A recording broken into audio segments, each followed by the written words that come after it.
Najeela the Blade Blossom versus Atraxa Praetors Voice. We've already opted to keep this hand, so most likely going into a Mana Vault on turn 1. And then I think Bright Hearth Banneret, maybe? Yeah, I don't know. We definitely want red mana, just in case we decide to go for Najeela.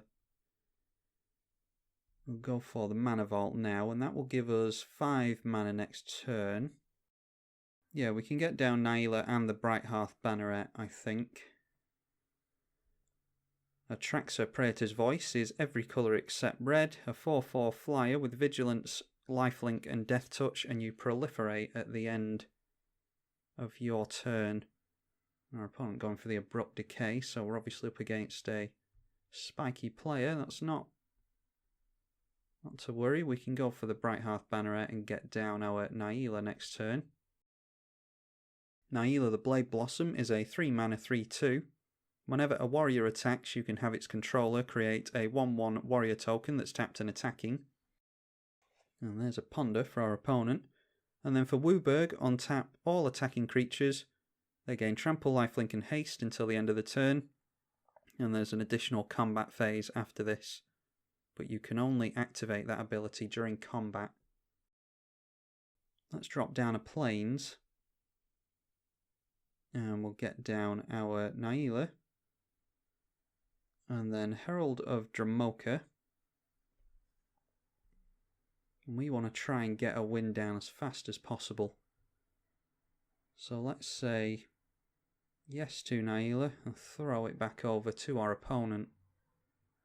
And if we don't get a board wipe this turn, then we're going to be able to pile on some damage to our opponent. We'll probably Cyclonic Rift and Atraxa if that comes down. Although unless they have a Mox, it's not likely that they're going to be able to get down Atraxa. That's Damnation mana. Yeah, and they have it. So in that case, we'll go for Mirri Weatherlight. And we'll tap more intelligently. Pretend that we've got something open with the Reflecting Pool. And we can go for Najeela next turn and swing in with the Mirri Weatherlight Duelist. 3/2 with first strike. And whenever it attacks, each opponent can't block with more than one creature. As long as it is tapped, no more than one creature can attack us each combat. Don't think it's really going to be relevant in an Atraxa deck. And that tells us that this is Super Friends. What mana do we want? Probably green and black. We've got white, blue, red, green, yeah. So, actually we'll go for blue and black because we only have one blue source currently. And that's Najeela mana.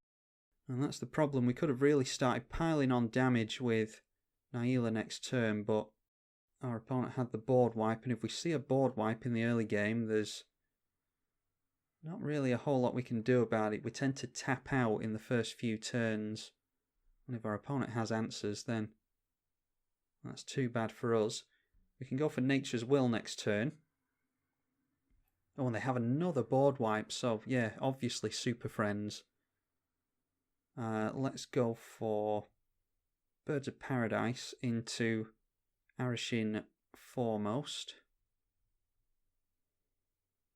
And we're a very heavily creature-based deck. They've only got 2 cards in hand, but if this is Super Friends and it's just crammed full of board wipes, and there's not a whole lot we can do against board wipes in a creature-based deck.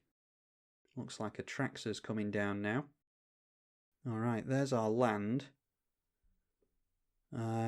Whenever Arishin the Foremost enters the battlefield or attacks another warrior gains double strike, I think we need to get down Najeela, and then we can Cyclonic Rift the Atraxa next turn, hopefully.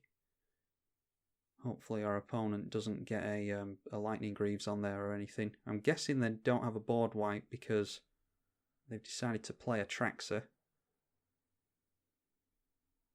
Not going to go in with the Arishin the Foremost because I want to swing in with it along with Najeela next turn. And I don't know if our opponent would have blocked there, but I just want to make sure that we keep the Irish in the foremost. Deploy the Gatewatch. Look at the top 7 cards and put 2 planeswalkers from amongst them onto the battlefield. And yeah, this is a pretty good going for Super Friends. They managed to wipe the board twice, get some good spot removal off, and yeah, then get into some good cards off the top of the deck by the looks of it. Tamiyo the Moon Sage can tap a permanent, and it doesn't untap, so that freezes a permanent. Obnixilis can destroy a creature, but it looks like they've opted for the board wipe instead there. I think we just need to... I don't see us winning this game, but I think we need to Cyclonic Rift here. And at least they'll have to... Yeah, I was just thinking there, they had 2 blue mana up, so there was no guarantee that would have gotten through, but at least they have to hard cast those planeswalkers now. They were dangerously close to a limit break, so we needed to get rid of those. What I would have liked to have done is gotten down the Mardu Strike Leader with Dash, and that would have gotten us a lot of tokens into play.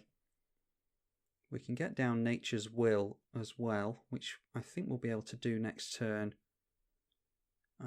If we get into a land, we can do both.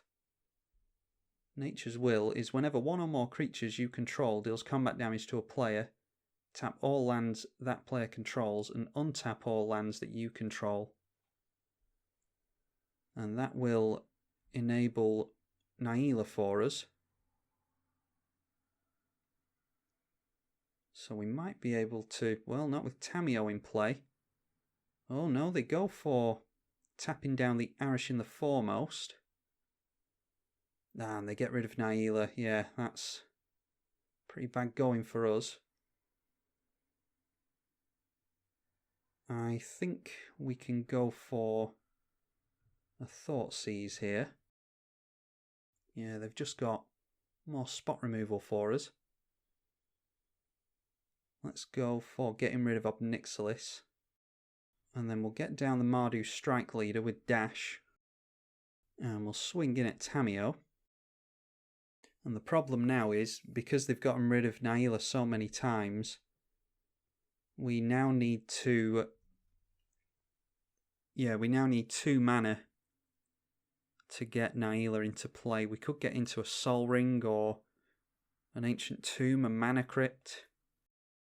But our opponent has shown us a really good 1 versus 1 Super Friends deck this game.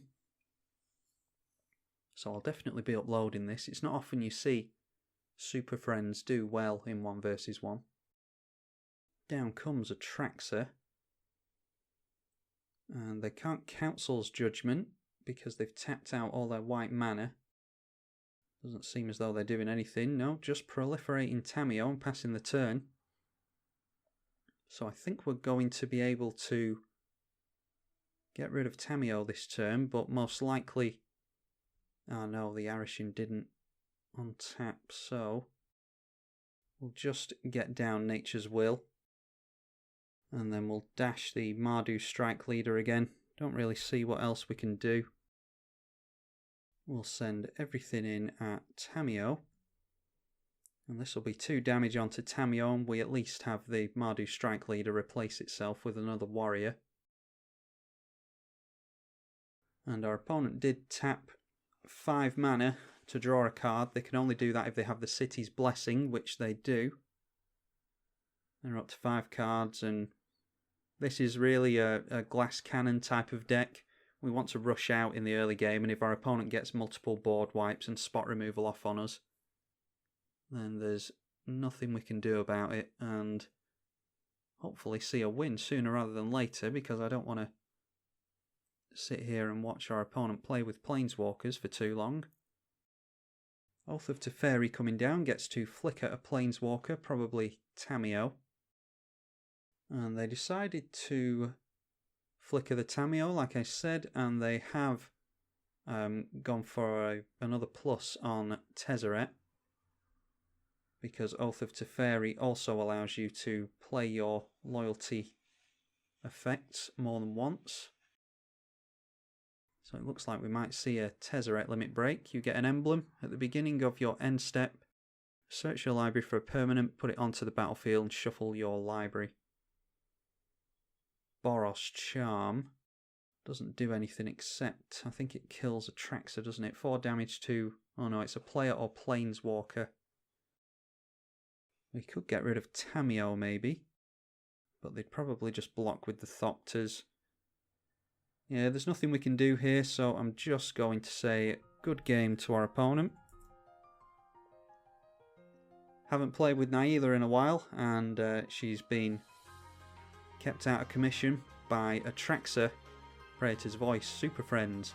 Don't know if I've seen a good Super Friends Atraxa build for 1 vs 1 on the channel yet, so I'll be happy to upload this. Hope you all enjoyed it. I'm tribalkai on the EDH channel. Thank you for watching.